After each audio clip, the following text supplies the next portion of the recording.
Can you identify for me, outside of Somalia, any country in the world that has been run along libertarian lines, and I don't think you'd want to live in Somalia, and has had any success whatsoever?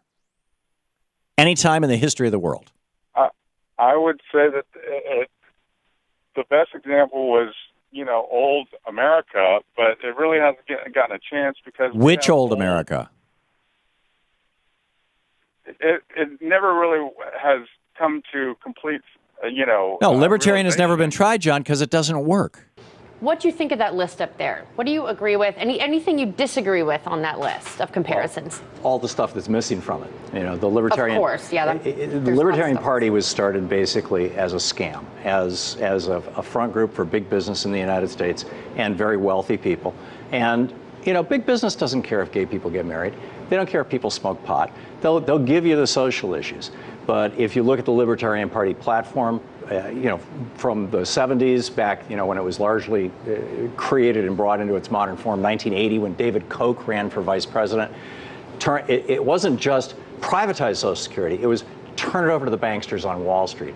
The bottom line for the Libertarian Party on every issue, whether it's Medicare, Social Security, public roads, let's privatize all the public roads, let's do away with public libraries, let's take any kind of function the government can do for the public good. The idea is there's no such thing as the public good. There's only the good for us billionaires. And so if we can't figure out a way to make a buck out of something, then we shouldn't do it. And if government is doing anything that can be turned into revenue, like Social Security, for example. Social Security runs on a 1%, 2% overhead with the government. If we could hand it off to Wall Street, think of the billions that could be made. So that's all the stuff that was missing from your list, and I can give you maybe 40 or 50 items. But do you think honestly that libertarians right now, people who want to vote libertarian, honestly are contributing to a racket, that they don't honestly believe that in these principles? Well, I think there are probably some libertarians who don't understand the history of the Libertarian Party, or are basically functionally useful idiots for billionaires like the Koch brothers. Okay, Kevin McCormick, over to you. What do you think? I don't know which inaccurate statement I should start with, but we can start with this. The core principles of the Libertarian Party is that the individual owns their body and their life, and that I should be free to make decisions for myself and about my body without the intervention of the government. I own myself and my body, and they have no right to be anywhere in my business, my life, my personal life, my bedroom, or my finances. I don't know why that somehow becomes that I'm backing big business and I'm just a front to billionaires. Do you feel like everyone in this country has the right to their own personal body? That is your right. Do you feel like the government doesn't belong in it? Do you feel like sometimes that libertarians get a bad rap for this individualism, kind of saying, well, you're not nice, you don't care? What do you think?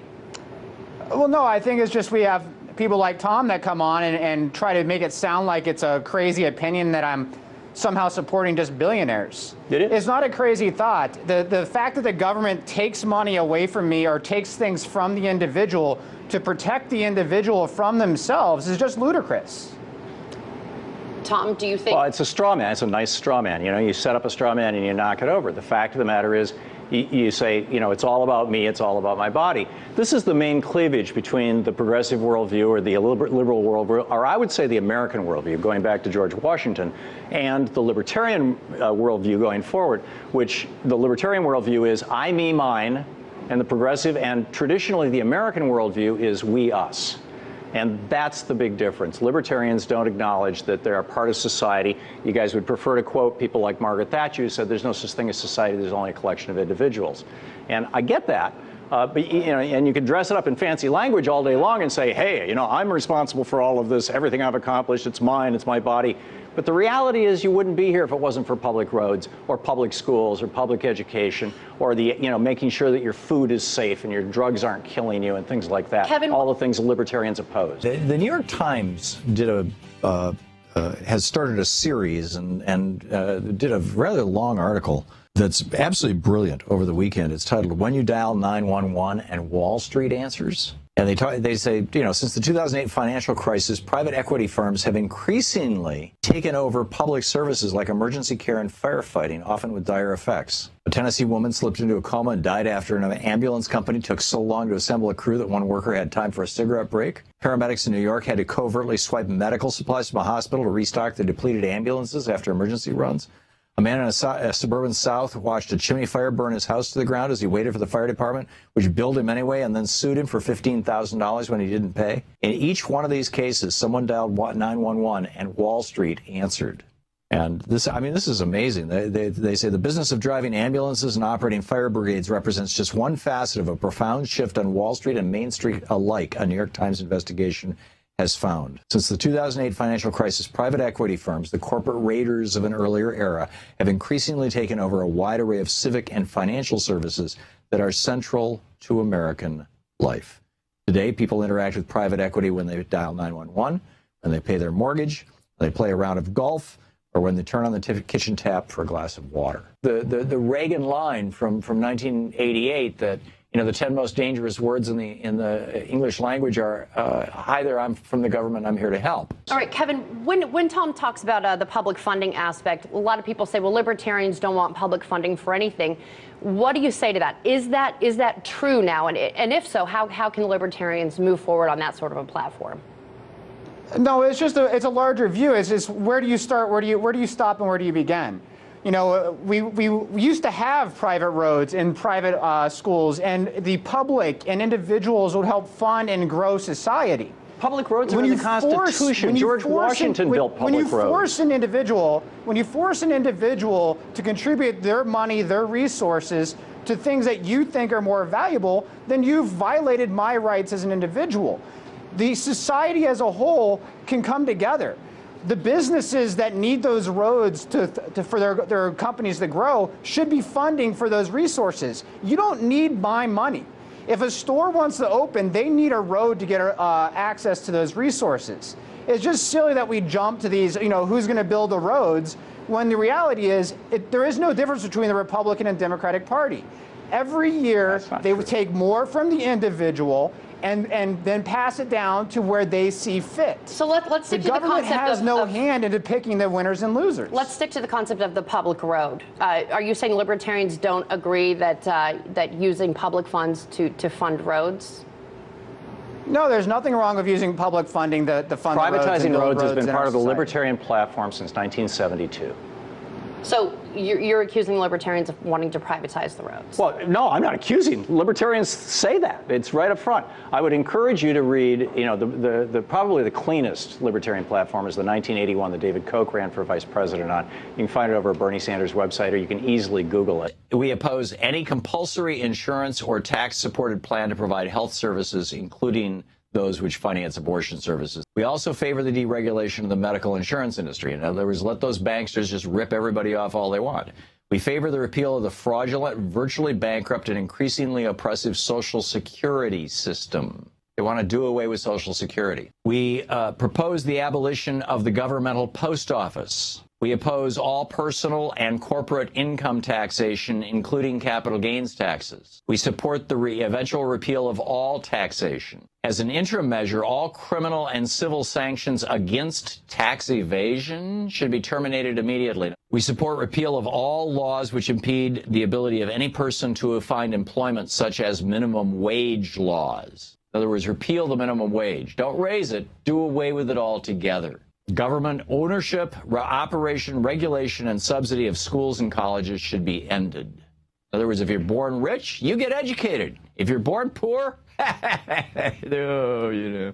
We support the abolition of the Environmental Protection Agency. Kiss your clean air and water goodbye. We support abolition of the Department of Energy. We call for the dissolution of all government agencies concerned with transportation, including the Department of Transportation. Yeah, we don't need no stinking FAA. We demand the return to America's railroad system to private ownership. Let's have every billionaire own their own freeway, right? Let's take all the freeways in America and put toll booths on them and sell them off to the various billionaires. The road in front of your street should be owned by the richest guy on the block who happened to buy it. And if you want to drive on that road, there's a little toll gate there. You can drop your dollar into it or put your credit card in it and you know, help that guy out. We specifically oppose laws requiring an individual to buy or sell so-called self-protection equipment such as safety belts, airbags, or crash helmets. We advocate the abolition of the Federal Aviation Administration.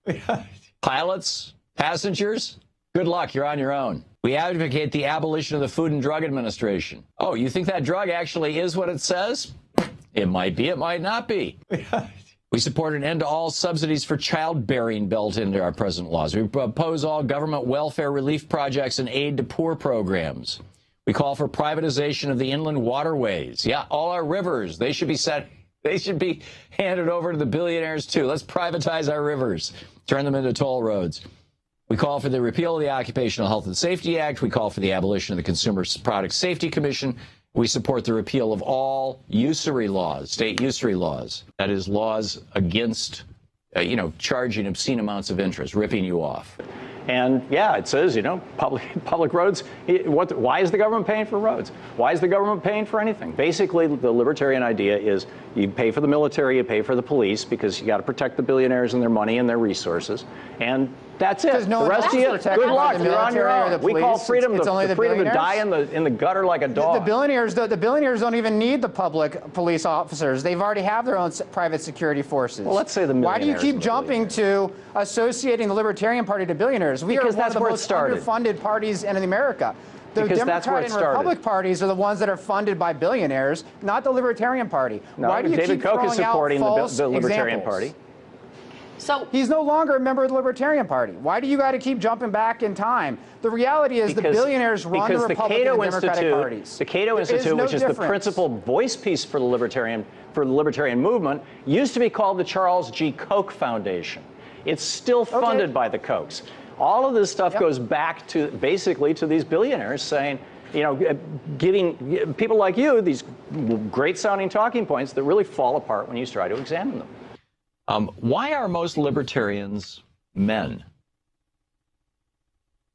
Or do you know women who are libertarians?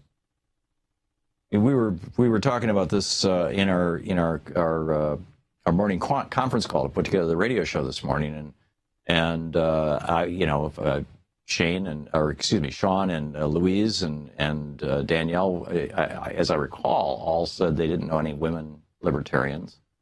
I don't know any women libertarians, although I think I had one on the TV show once. Hardcore libertarianism is a fantasy. It's a fantasy where the strongest and most self-reliant folk end up on the top of the heap, and a fair number of the men who share that fantasy think that they are those folks. They believe they've been held back by rules and regulations designed to help the weak. And in a libertarian culture, their talents would be obvious, and they'd naturally rise to positions of power and influence. Most of them are wrong, of course. In a truly libertarian culture, nearly all of them would be squashed like ants, mostly by the same people who are squashing them now, but the fantasy lives on regardless. He goes on to add, few women share this fantasy. I don't know why, and I really don't want to play amateur sociologist and guess. Perhaps it's something as simple as the plain observation that in the more libertarian past, women were subjugated to men almost completely.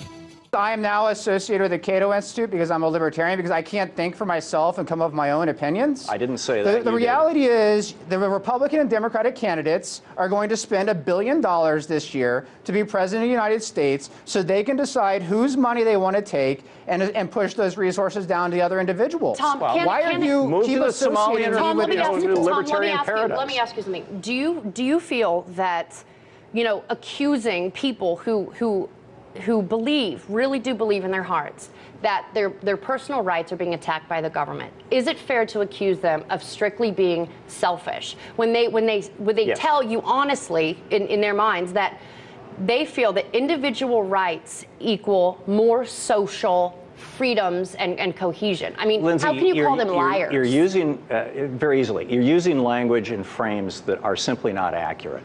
To say that paying taxes is a violation of your individual liberty, when we're all in this society, we all have a say, arguably, unless we decide to check out altogether, in how those tax dollars are used, is nonsense. But Kevin, are you saying no tax dollars? That's what he's talking about. Are you talking about income tax dollars or no taxes? What are you talking about? The reality is our tax system isn't going away. The reality is our tax system is controlled by Republicans and Democrats who care nothing about the individual. He makes it sound like in this election cycle that we're going to be able to change and these tax codes are going to adjust. The reality is our Congress and our Republican and Democrats keep the third parties off the ballot, and then they put in regulators and regulations to control where our money goes. The taxpayer have very little control over where their dollars go. You know, deregulation and allowing the free markets to operate is what caused the There is no such thing as a free market, Kevin. You wouldn't have a marketplace if you didn't have government-regulated currency. You wouldn't have a marketplace if you didn't have government-paid-for courts with your tax dollars in mind that allow businesses to participate in the marketplace. As I said, money tends to be the big sticking point here. But I thank both of you, gentlemen, for joining me today. Let's say that. You and I and Shano, our associate producer, Jim Javinsky, our associate producer doing our video, that each one of us are in the business in a competing industry. Let's say that all four of us have little oil refineries, okay? Mm-hmm. And we're all competing to produce a better product. And there is no government regulation whatsoever. It's a wide open market. Correct. Well, there's regulation, but it's not government regulation. The free market will regulate. Right. The free market is regulating it. Okay. Yes. And so people are buying my gasoline or Shano's or mm-hmm. David's or yours based on price, on quality, on convenience, on location. There you go. Okay. And I'm doing pretty well. And so I decide to buy Shano's company from him. Okay. Okay. And so now he's no longer competing with me, and just all that's left is you and Jim. And so then I buy out Jim's company, and now my company is 3 times bigger than your company. I can do 3 times as much advertising.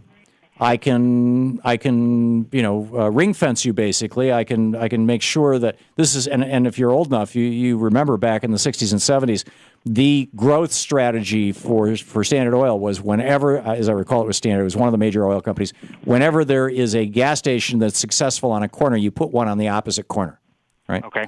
And that's why there used to be corners where there were 4 gas stations on the corners for throughout most of the 60s. So this was their growth strategy, and it was really a monopoly strategy. It was put the competitors out of business until you own the market, and eventually I squeeze you out of business too. Okay. And I'm left the only one in the marketplace. What keeps me now being the only person in the marketplace? I own all the oil wells. I own all the oil. I own all the refineries. What keeps me from jacking the price up or stinking up the air?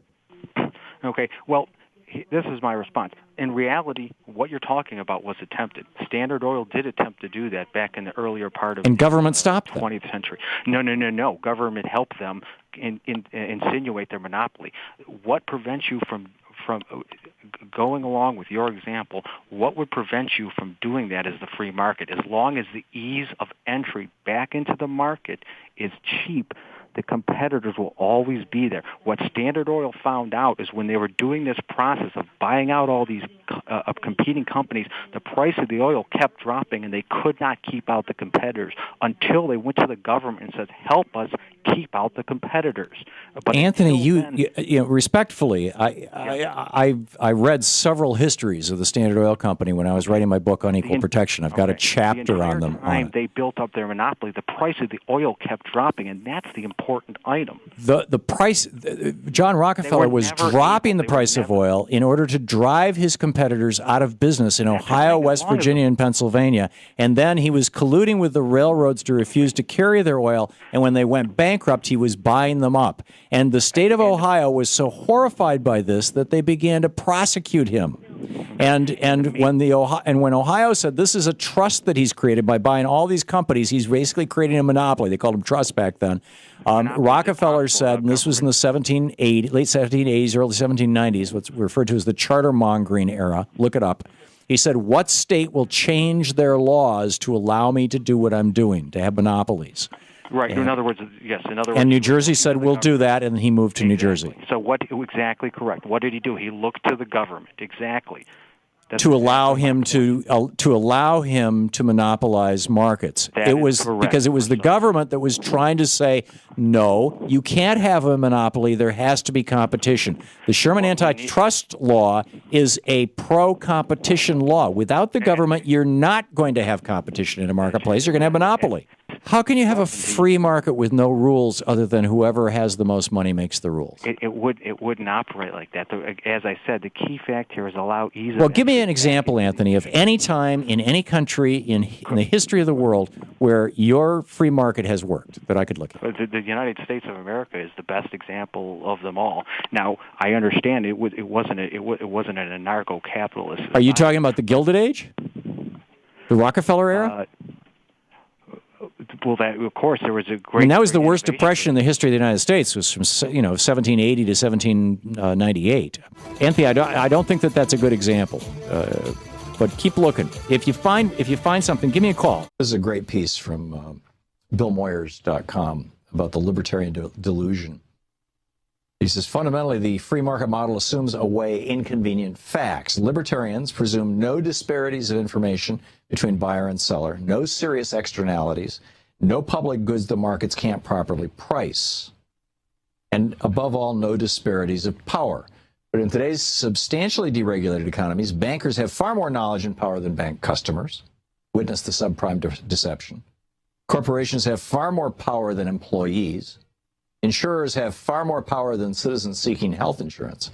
Labor markets can't compensate for disparities of power. The health insurance markets created by the Affordable Care Act can't fully address the deeper problem of misplaced resources and excessive costs in our medical system. Alan Greenspan was such an objectivist, such a follower. He had been inaugurated, or whatever the word is, initiated into Ayn Rand's cult in New York City back in the 1950s. I think it was 56. When she died, he brought a wreath of flowers shaped like a dollar sign to her funeral. This is how much of an acolyte of Ayn Rand that Alan Greenspan was. And he absolutely believed that when counterparties is the economic word for the two people in a economic transaction, buyer and seller, that when counterparties saw bad behavior, that they would immediately change their behavior. His philosophy was that the government had no business whatsoever regulating banks, because if the banks behaved badly, people wouldn't want to work with them and they'd go out of business, that the market would automatically and naturally fix itself. The magic of the marketplace. And when the crash happened in 2008, which was clearly driven not by any legislation that Jimmy Carter ever proposed, but by banksters, because for 70 years we'd had this very stable mortgage market. There was a predictable number of mortgages out there. And the Commodity Futures Trading Act allowed bankers to start creating a brand new product called derivatives, but they had to have an underlying value to derive from, which was a mortgage. So with a single mortgage, a couple $100,000 mortgage on a house, they could create tens of millions of dollars in profits with these derivatives, but they had to have the mortgage. So they started, and so Greenspan basically deregulated the banks. He said, we're going to ignore the oversight. There was such a demand for mortgages because the banks could turn these into derivatives, into trillions of dollars of derivatives. They needed billions of dollars worth of mortgages. And the mortgage market was stable. And so they had to create mortgages out of thin air. And so they basically said to the loan originators, to the countrywides of the world, just loan to anybody. I don't care. I just need the mortgage. I'll pay you a commission off the top. I'll buy the mortgage from you the day after you originated. So you don't have to worry about the fact that the guy that you just gave that mortgage to, there's no way he can pay it back. We'll take the risk because we're going to make millions of dollars on this $100,000 mortgage. So if this mortgage goes bad, we'll just pay it off. It's no problem. This is really how it happened. And when it crashed, what had happened was the banksters has taken so much of that money out of the system that they couldn't pay those mortgages back, or they wouldn't. Jamie Dimon and Lloyd Blankfein, they didn't want to give back their $100 million, their $10 million, $5 million, whatever. They didn't want to give back their multi-million-dollar paychecks. And so instead they went to our government hat in hand, and George Bush wrote them a check for $700 billion. Excuse me, $700 billion, not million, billion. So anyhow, here's what Alan Greenspan had to say. Now that you know what the word counterparties means, this will probably make a little more sense. Just listen to this. It's pretty amazing. As I wrote last March, those of us who have looked to the self-interest of lending institutions to protect shareholders' equity. Now let me translate that. The self-interest of lending institutions to protect shareholders' equity. In other words, the banks are not going to behave badly and thus hurt their stockholders because they want their reputations to remain intact. Okay, that's what he meant by that. To protect shareholders' equity, myself especially, are in a state of shocked disbelief. Shocked disbelief. And then he goes on to say it apparently doesn't work. Everything that I've based my whole entire life on apparently is a lie.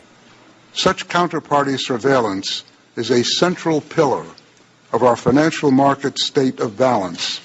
If it fails, as occurred this year, market stability is undermined. If this counterparty balance, so the whole, in other words, basically what he said was Reaganomics, objectivism, libertarianism, it's a crock. And then he said, and by the way, I don't want to be the chairman of the Fed anymore. I'm done with this gig. I'm out of here.